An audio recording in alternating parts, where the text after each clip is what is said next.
We are lucky enough to be joined by Annie Hornland. If you've been on any of these previous webinars, there's a high chance you've seen Annie. She's almost earning veteran status in this webinar presentation world for us. So you're in for a treat. If you've been here before, you know that. But Annie's a solutions architect here at Bonterra and has been here since 2022. And before she entered into the CSR software space, she worked in financial technology, payroll, banking, and cancer research commercialization. Currently living in Minneapolis with her wife, Abby, and her 1-year-old Lucy. And Annie is just a vat of knowledge when it comes to the CSR space. So we're really lucky to have her here. And I will stop listening to the sound of my own voice and let you hear from the expert here. So Annie, you can take it away. Appreciate y'all for joining. Thank you so much. I don't know that I've ever been called a vat of knowledge before, but I'm gonna add that to my resume. So thank you for that, Jen. Make it your LinkedIn profile, vat of knowledge. Annie Hornland, vat of knowledge. So yes, anyway, it's nice to have you all here today. I'm really excited for this webinar. I do think that workflows are an essential part of any grant making tool. And I think that for a lot of reasons. I'm excited to show you ours in particular because there's some features and functionality within the tool that I think are really compelling and really useful to minimize some pain points that we see among our prospects. So before I get into it, today's focus that I'm showing on the screen is I'm going to go over a few different things. One, first and foremost, is our vision for our corporate and foundation clients. Please note that this is catered towards our corporate and foundation clients. So if you are neither, you are so welcome to stay, but this might not resonate with you. So just calling that out. And then I'm going to go through some of those common pain points that we hear from folks. This is not necessarily industry specific. It's just what I hear from all people who have grant making programs. And I'm going to then move into showing you why and when workflows can be powerful, when they should be leveraged. And then we're going to kind of get really into it, talk about different kinds of workflows or approval steps, that kind of thing, and how different clients are using those and when. So that's kind of the lay of the land for today. So buckle up, let's do it. And if you guys have any questions, I know that Amanda already said this, pop those in the Q&A. We'll likely get those at the end. I will also be taking questions at the end too, if you have anything I don't cover here today. So let's do it. Okay. So let's talk about what happens when you don't have workflows. So sometimes clients come to us and they're doing things completely manually, or they're doing things with a system, but the system isn't quite doing enough for them today. They want a little bit more out of it. The common pains that I hear when I'm talking to prospective clients is, one, they're just spending a lot of time.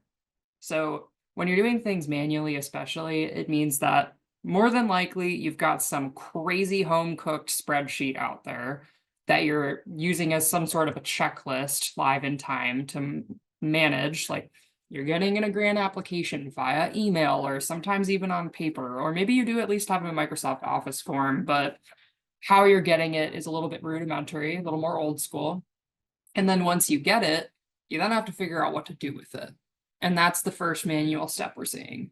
You're taking the time to read through that application, see what qualities that the application itself has, and then you're figuring out, okay, based on this, and this, who needs to look at it, in what order, and by what timeline. And it's just a lot for you to take to manage. You have to stay organized, you have to stay on top of it, and it creates a lot of time constraints, and it adds to your mental load.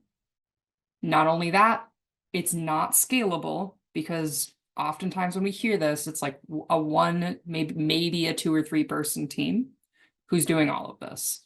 And if that's true, that means if something happens to one of you, then the process falls apart. If you lose access to that spreadsheet, the process falls apart. If you're trying to grow your program, surprise, you can't, because you can only do what you can do now. And those are the things we're hearing.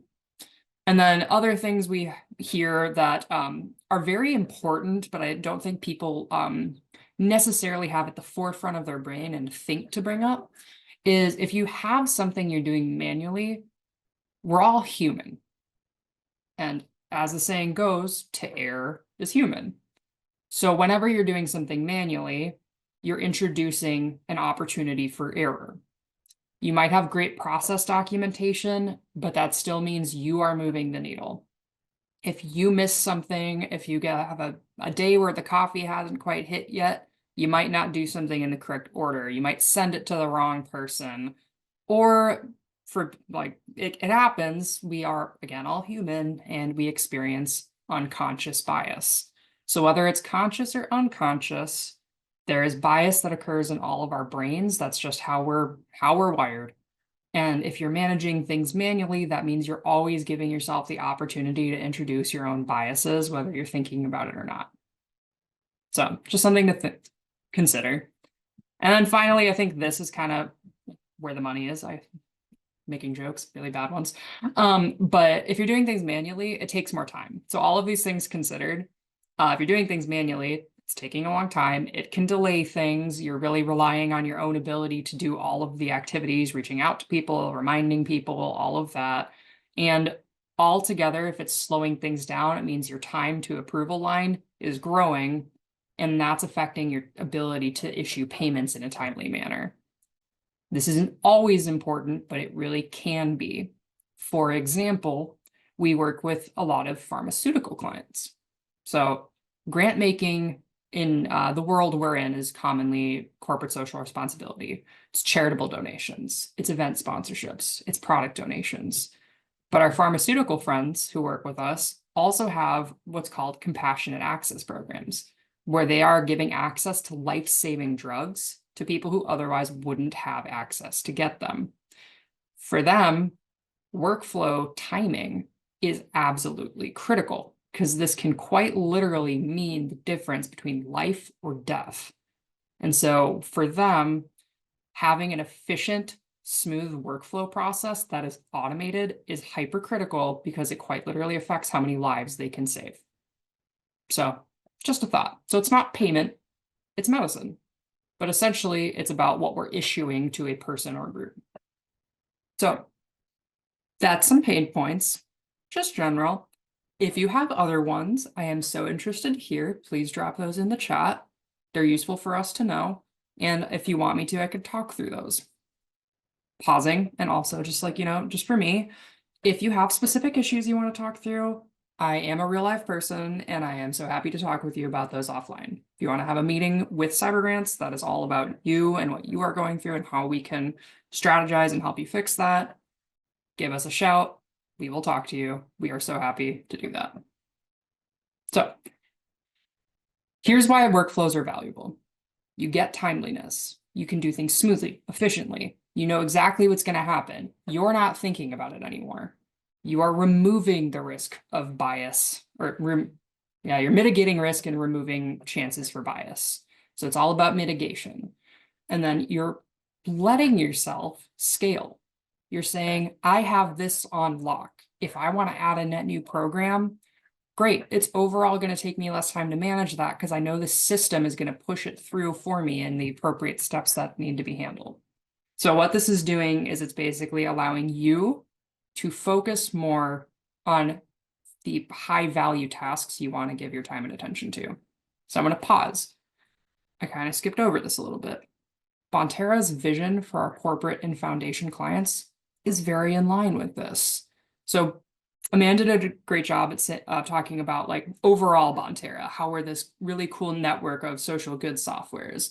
And there's a lot of interesting benefits that'll be brought to the forefront in the future for that. But for right now, what we want you guys to realize, you're again, corporate and foundation folk, is we want you to be able to make more strategic, meaningful interactions with the communities you're serving. The chances are you got into this line of work not because you wanted to push things through a process and do all of the admin work. Like, yes, that's a critical evil of everyone's job. We all have to do some level of admin work. That's just how it is. But like the reason you probably got into it is because you wanted to go talk to people in your community. You wanted to talk with nonprofits, develop strategic relationships, learn what kind of impact they're trying to drive, find out if that aligns with your own corporate foundation mission. And you want to really just like strengthen those connections, make sure you're doing meaningful things. If you automate your processes on the background, that gives you more of that time and capacity back to do those things. And we want you to do that because our company is trying to drive more collective impact. So, pausing there. So this all comes down to it. If you have the technology, use it. If you don't have the technology and you can invest in it, do it. Because you should be utilizing automation whenever possible for exactly the reasons I just mentioned. If you ever want to grow your programs, if you ever want to like, reduce your mental load, who doesn't? That's just me. Like, do it, use it. You should. And if you're not sure what your current situation or your current software allows you to do, ask someone. It's always worth researching because there's probably capacity for it to do more than you think it can already. So what we're saying here, and I apologize, I'm repeating myself a bit here, but really trying to drive home that you want to be able to drive impact. You don't want to do admin work. I've said that like 6 times. I feel like that is the big takeaway here. So in here, just I'm showing you like this is a simple screenshot just of an approval workflow. We're going to kind of get into that nitty gritty now and talk about where and when you can use those. So this is probably the actually why you came part. So where can I use workflows? So the first one is grant requests. That is what was advertised as part of this webinar, and we are of course going to dive into that in detail. You want to make sure your grant requests are all set up in such a way so that if I get an incoming grant request, I know exactly who on my team owns that type of request based on dollar amount, based on geography, based off type of funding or product or whatever it might be being requested. That's the first and foremost. We want to categorize them correctly. And then second, we want to make sure each and every single one of those incoming requests goes through the appropriate number of steps. Each of those steps is the correct type of approval step, and each approval step is going to the right person. Now, if we're manually managing that, that means I'm going, okay, I got this request in and it's for $1 million. Oh my goodness. Who do I need to have sign on off on that? Do I have to ask finance? Who on finance do I need to ask? Oh, do I need to go to the board for this? Like you're asking yourself a lot of that questions. You're probably more organized than I'm making it out to be, and you have like a spreadsheet or like some kind of matrix workflow document. Like you probably do have that, but it's not something you need to do. And that's the point here. You can automate that.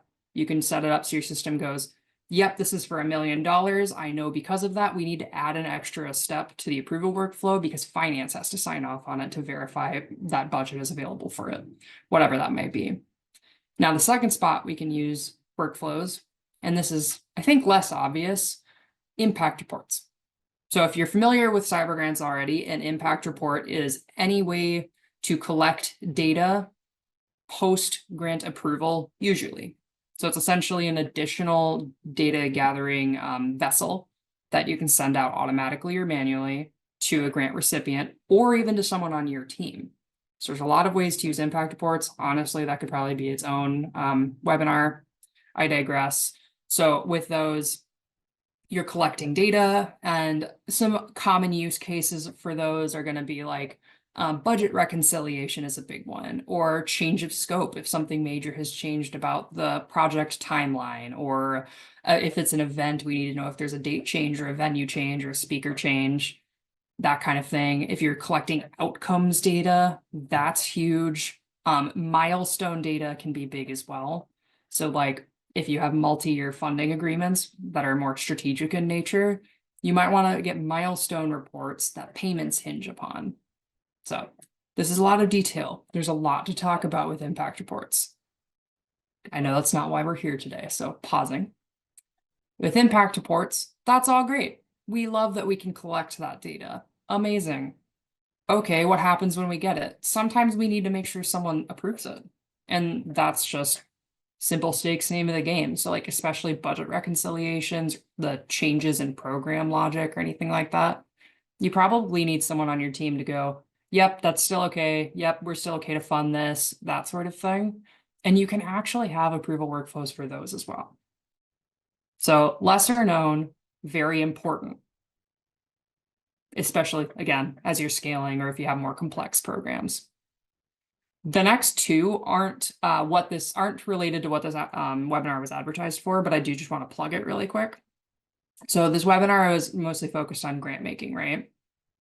But I do want to point out too that grant making, there's more to the world than grant making. And we all know that if you work in CSR, you've experienced it yourself. There's also volunteering where we give our time. There's employee giving and matching. There's a lot of other social good programs out there. And our clients generally want to know that if they're attributing dollars to it or their brand to it, their reputation is at stake, they want to have some sort of an oversight to it. So I always like to point out as well that having an approval workflow in place gives you that comfort and safety that you need to make sure that you're allocating resources, giving permission only as you would like to. So you can associate workflows as well with if your employees suggest volunteer events in the system, for example, that can be a big one.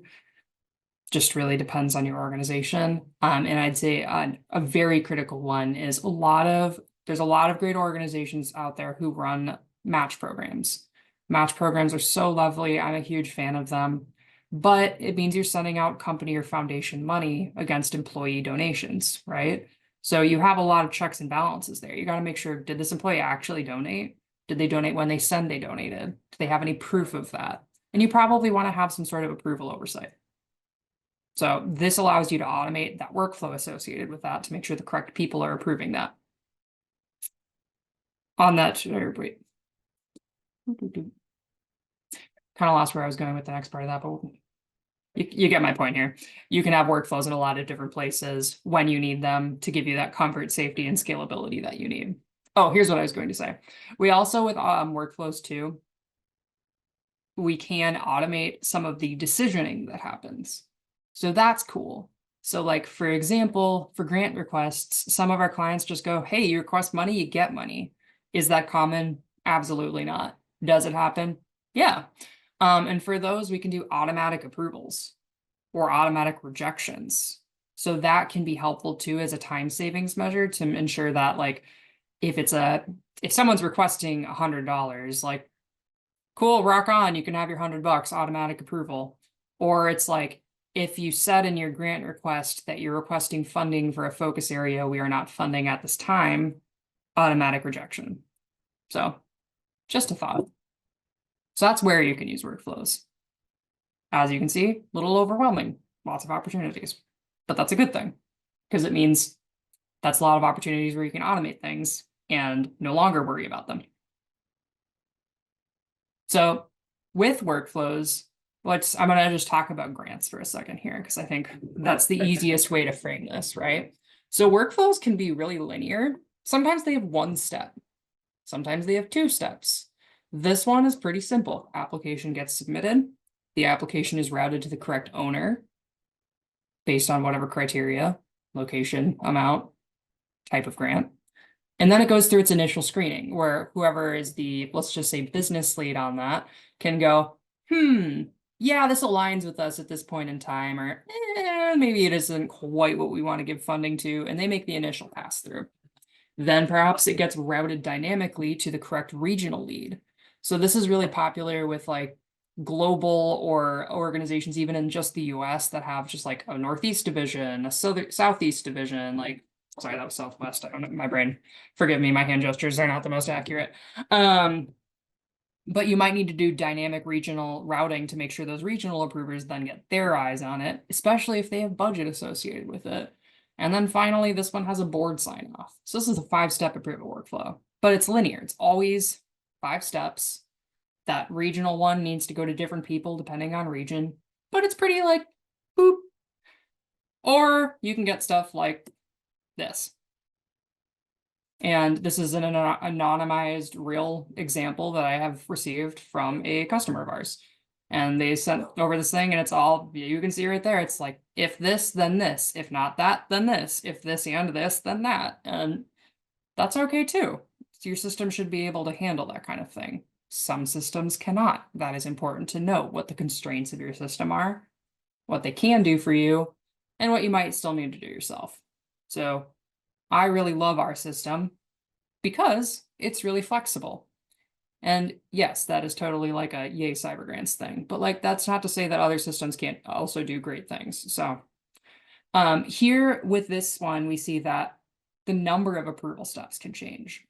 So this could be a situation where, again, it's like all grants over $1 million need to have finance sign off, or the type of approval steps needed might have to change. So like depending on the grant flow type, like for example, in-kind product grants, you might need to have someone verify that product's actually available. That step is only needed if it's a product-based grant.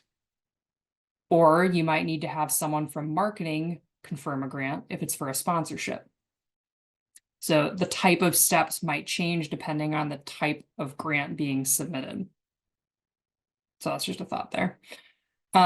Or the actual like literal steps, like the things you can do in them might be different. So like, for example, a lot of our clients have like committee reviews or panel reviews that need to score. And scoring requests is something you might not always need, but when you do need it, it's nice to have and turn on and off as you're able. And then going down here, we see that the assigned person to do each step might be different depending on different criteria received within a grant request. A common one that I get is focus area. So let's just say we're a company and we have our granting focus areas are arts, community, health, and education. Based on what the grantee is applying for funding for, we might have them pick which of those they align the most with, or we might decide that on our side. Either way, we need to have a different person do the focus area approval depending on what was submitted there. That's something that we do see. Other examples of that are, again, our pharmaceutical clients are really great examples of like really maxing out what the approval processes are capable of. And a really common thing we see with those is they have therapeutic areas. So like I might have a medical lead doing a grant approval, and I need to make sure the medical lead from our cardio team is the one doing our cardio grants. We need a different person for anything with nephrology. And that can all be automated through workflows, which is a really cool benefit to them because that can be really hard to manage. On that note, those different people don't always have to be one singular person. Some grant flow types are like that, where it does, each step has to be one person. It's just something to consider. This one, or our system, can accommodate either or.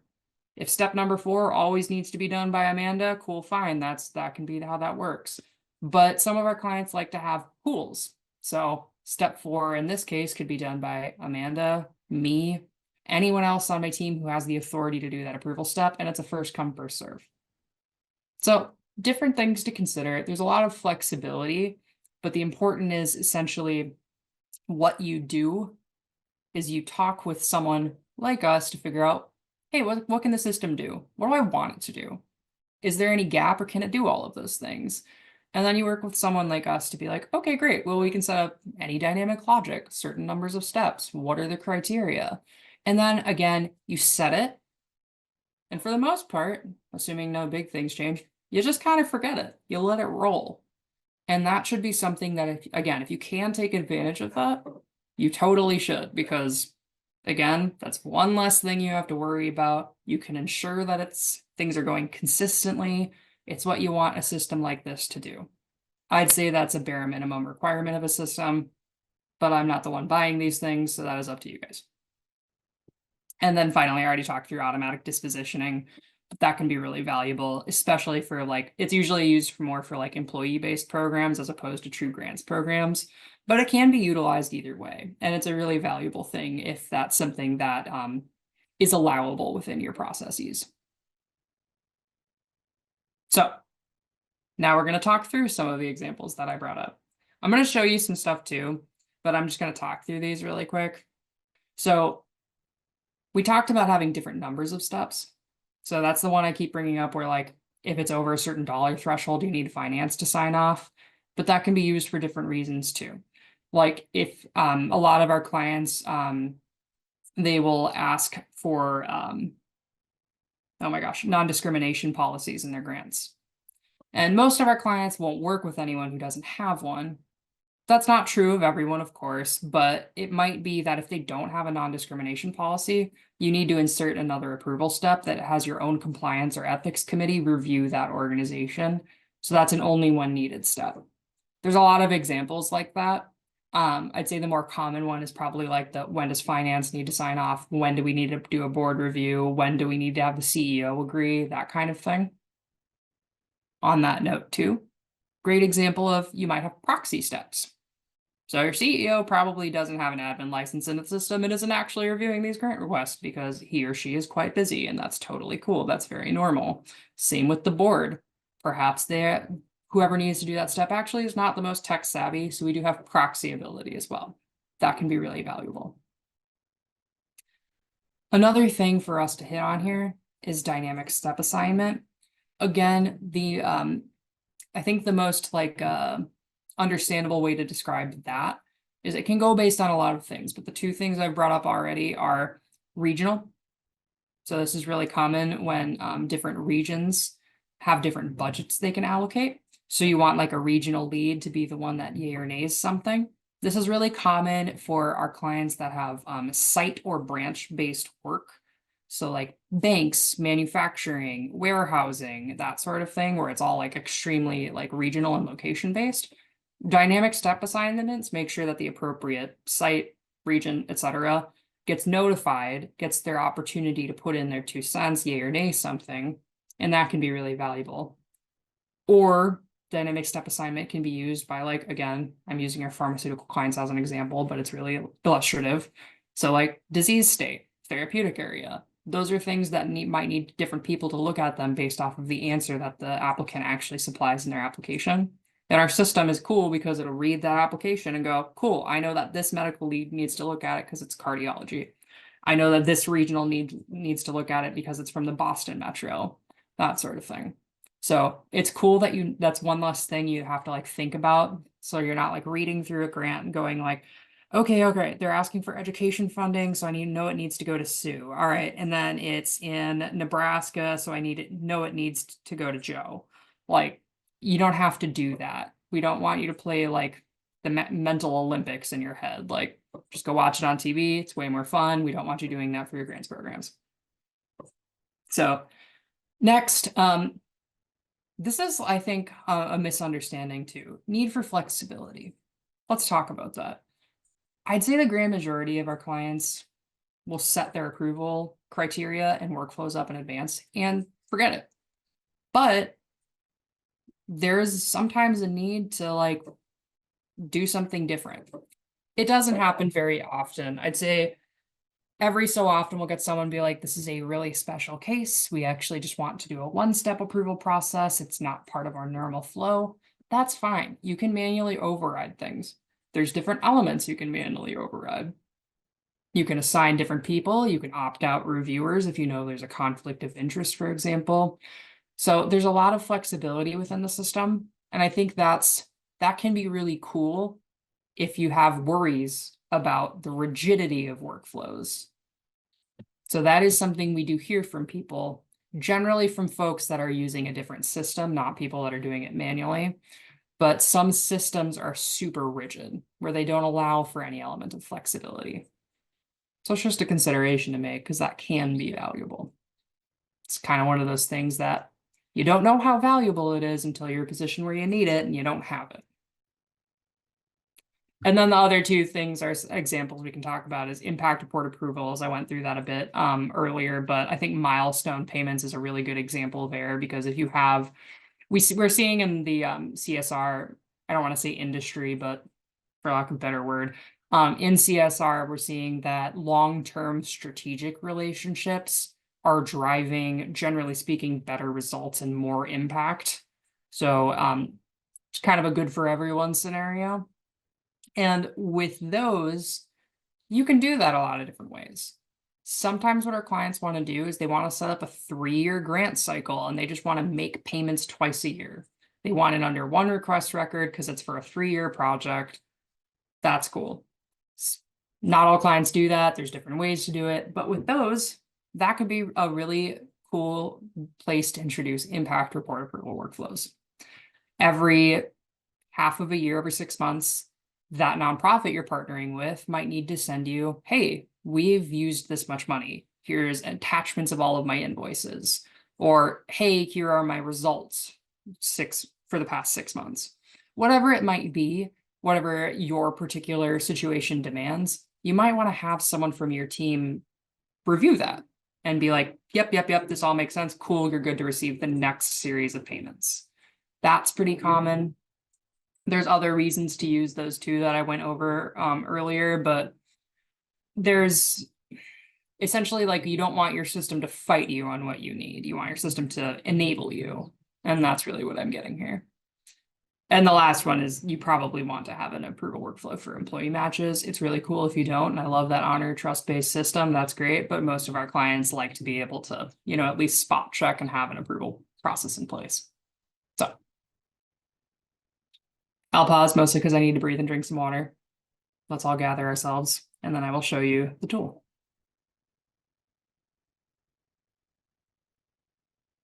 Okay, I don't think I have anything else here.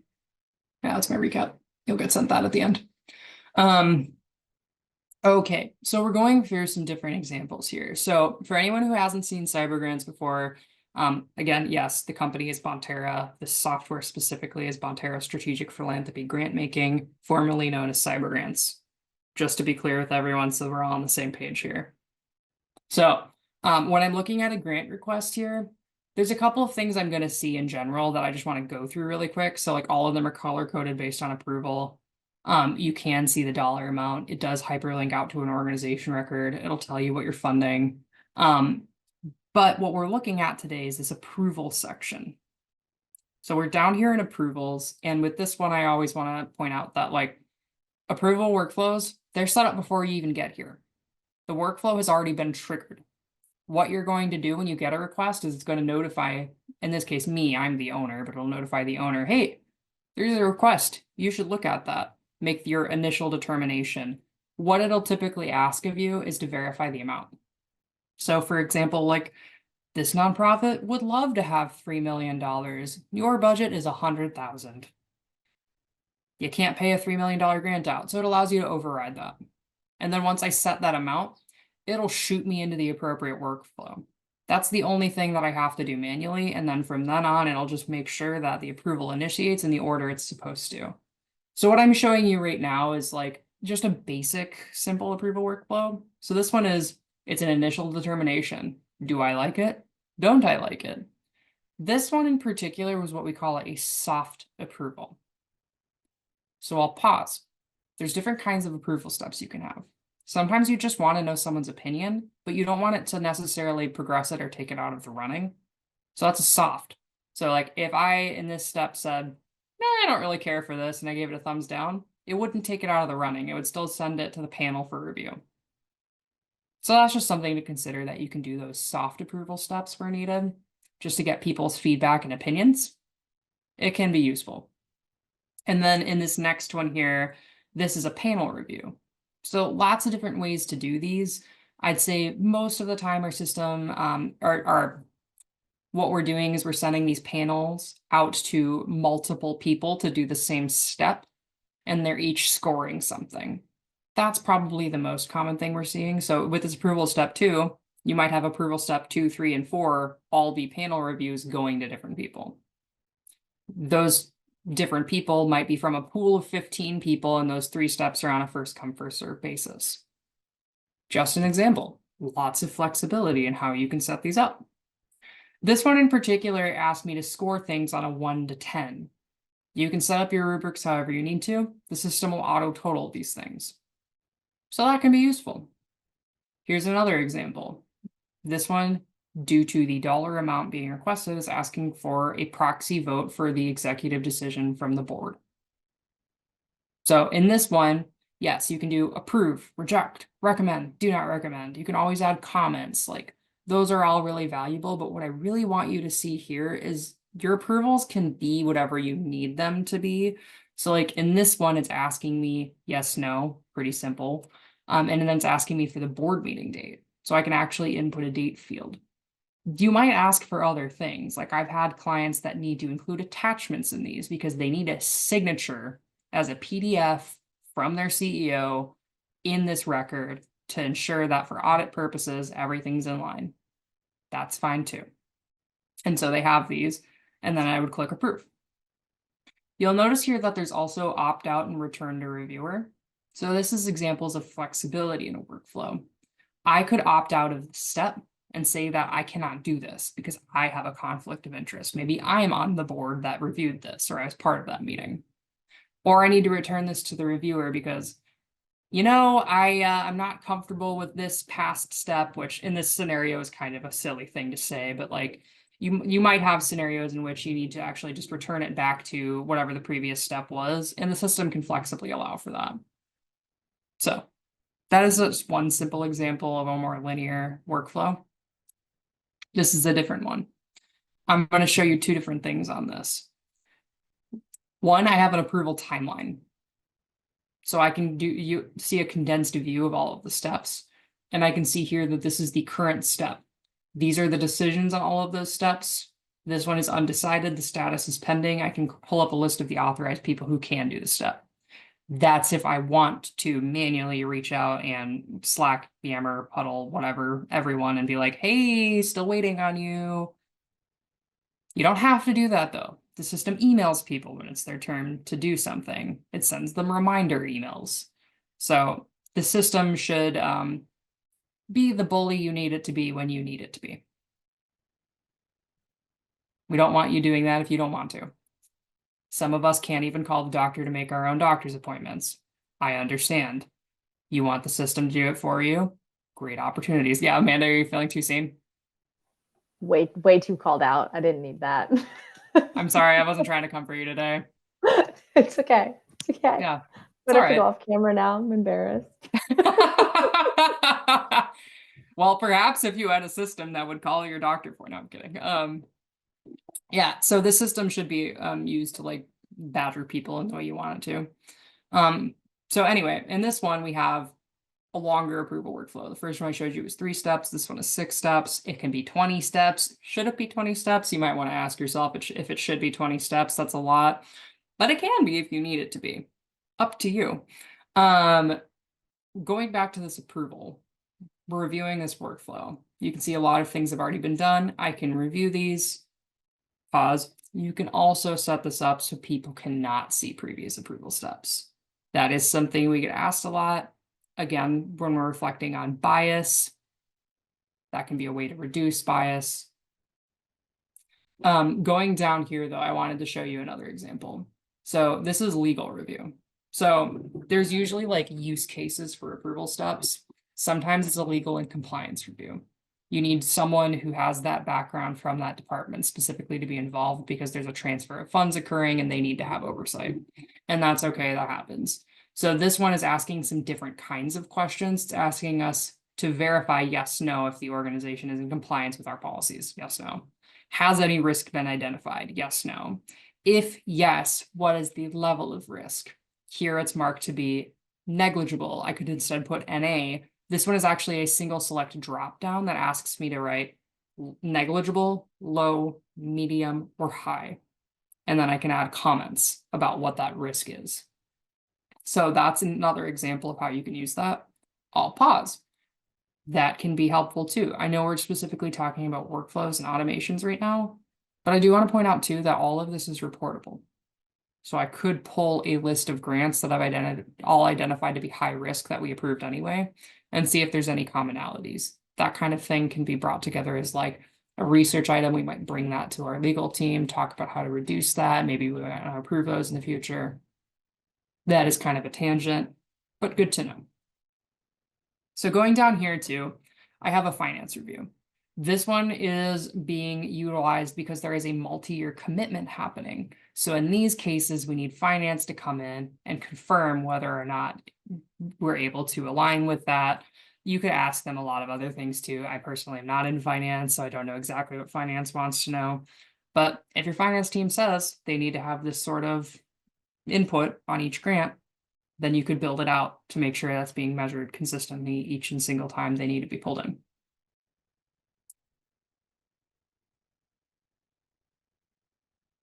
So pretty straightforward. Again, this is what you see because everything is running smoothly. All of those workflows are automatically being applied. This is just what happens after it's been applied. So I'll pause. Those were more simple examples.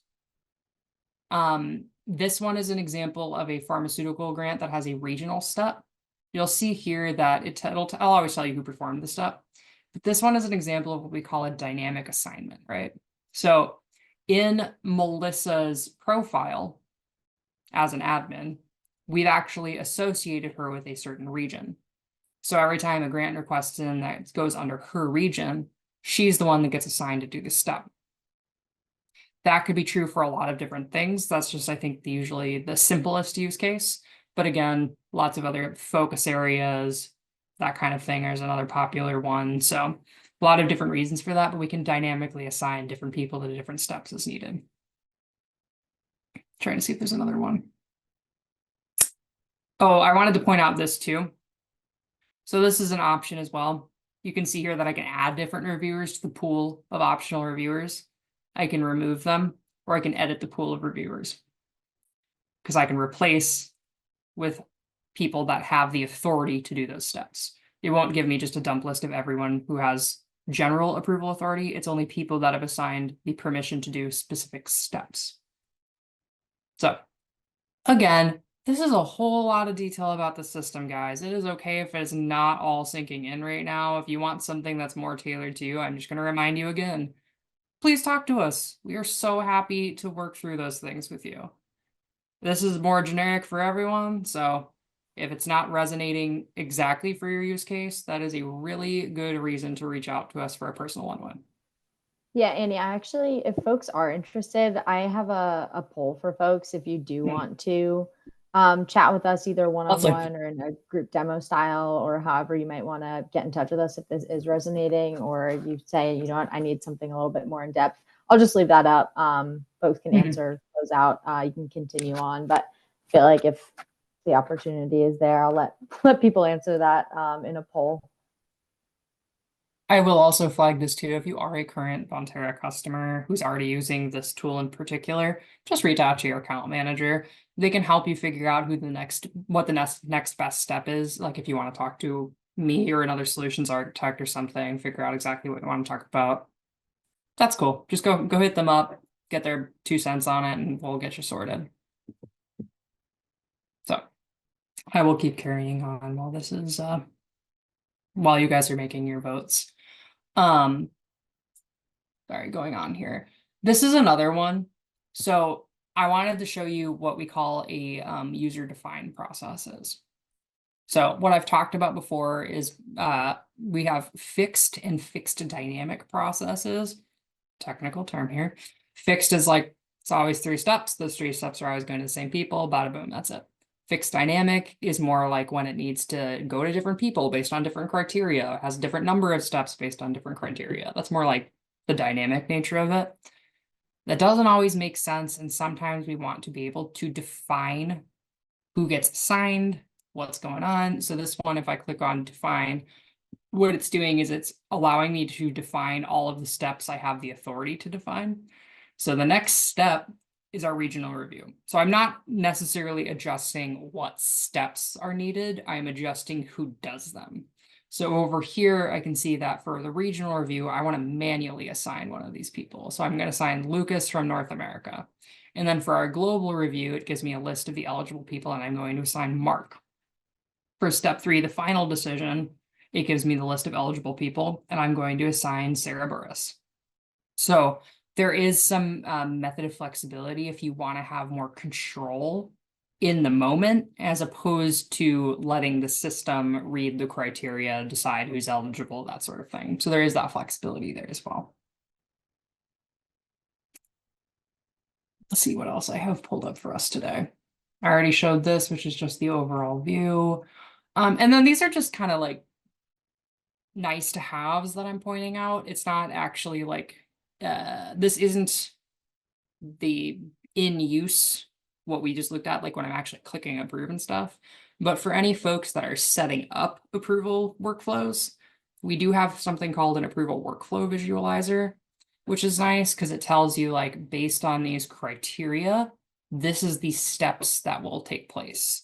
So it allows you to kind of take a step back and be like, okay, I want to look at this approval rule name. I want to see who does the different steps. So like that can be really helpful if you're just trying to get a sense of the different criteria you've established, if there are any gaps in that, and just getting kind of like a quick overview. And then finally, I did want to point out too that on the note of approval workflows, there are some things we care about. So we are people, we just have some concerns. That is just part of our lives. The concern here is, what am I supposed to do? What's my to-do list? That's totally understandable. We all want to know what our to-do lists are. So I will say that workflows are great. There's other methods of automation that help with that. One of those is automatic communication. Our system does send out automatic emails alerting people when it's their time to do something. Also sends out like summary to-do lists. We also have to-do list functionality in the tool. So for example, I have a search result pulled up of only things that are pending my approval. So I can go through all of these. I can even click on little bird's eye view of all of them just to get a quick check, or I can click into the full detail. I can even bulk decision my grant applications. Are you going to do that frequently? Probably not. Maybe you are. I don't know your program yet. Less common, but still something you can do. And then in our insights tool, which is something I'm not going to be pulling up today, you can also pull lists of where all of your grant requests are that are pending, which step they're currently in, who's assigned those steps. All of those things are reportable. That's a question I do get asked, so that does come up. We do have something to answer to that. So I'm going to pause and drink some more water. That is all I had today. I know it was kind of dense, so thank you so much to all of you who came. I am going to stop and ask that if you have any questions, I would love to talk through those with y'all. Yeah, thank you so much, Annie. I really appreciate you sharing all of this dense but informative. And very few people dropped off, so I think you should feel very confident in that. Very good in presenting. So really appreciate you taking some time to share all of your knowledge with us today. I saw a couple of questions come in through the chat. Again, folks, feel free to drop any additional ones in. One came in from Zachary asking actually about Bonterra, wondering if Bonterra helps or if there's any part of implementation with creating those automatic workflows. So like, how does somebody go from this is what we hope to do to this is what happens in our system? Oh, that's a great question. Yeah, so we actually are pretty we have like a very regimented workflow of ourselves. So whenever we have a new client or an existing one that's introducing a new grant application, whatever that might be, you actually have your own dedicated implementation project team, and you are given dedicated resources who are subject matter experts. Those folks work with you, and again, it's a very organized process, but it's very detailed, very thorough, and they'll ask you like, hey, if this, then what? And you'll go through that together. It's kind of a workshopping exercise. And then that person on the Bonterra team, it's called an implementation consultant, will actually build out your whole workflow for you, or all of the workflows, I should say, so that you decide how it works, someone else builds it for you, but you're always able to tweak it yourself later on if you want to. Thank you for sharing. Hopefully that answered your question, Zachary. Another question came in from Robert asking if you could talk through or share what it might look like to submit grants and sponsorships externally. So kind of like what folks on the other side would be seeing. Sure, yeah. So it's a different portal experience. I will say that these are all the experience themselves, while there's some generic aspects of it, again, it's the same thing where everything is built to be tailored to your particular organization, including all the applications. So whatever you want to ask, we make sure you ask it in the format you want to ask it, in the order you want to ask it, that sort of thing. But I do have over here, I can show you an example of, oh, sorry, I have to share my screen again, I suppose. 1 second. Bear with me. So for grant makers who are logging in, when they are over here, when they log in, it is all like username and password based. They'll be asked to choose the organization that they're associated with. This function is available to folks specifically because we see that grant writers have a tendency to grant write on behalf of multiple organizations. We want to allow them to do that, but they can go in here and pick their organization, continue. And then once they're in the portal, they'll see the branding associated with your organization. So Disney, so 3M, so whatever that is, they'll see that logo up here in that branding, as well as whatever text that client has chosen to show them. They will be able to see their submitted requests, so they get that history as well as the status of those. They do also get like the same automatic email communications that you guys get. They get their own version of that, so like confirmation of submission, status change, pending payment, that sort of thing. You can show more detail than this. That is a question I get asked. If you are interested in that, that is a really good reason to talk to us. Can talk through various approaches to that. But they do also get this unsubmitted questions section where they can start, stop, and come back to applications. What an actual application will look like for them. So pause. Usually most of our clients put some sort of a link on their site to link out to this portal in the first place. It could instead link out to an eligibility quiz. It might be invite only. There's lots of different approaches to how people get here in the first place. That's on a case-by-case basis. But when they're actually in your application, that's all built bespoke to you. So here in this one, it's asking me some basic information about like my organization. What's my program like? It's asking for text fields for project title, single select drop down area for focus area. I can even select my currency and then have different various fields hard code to my currency of choice. I can do uploads, date fields, currency fields, percent fields. I think I already said file uploads. There's a lot of different field types you can use.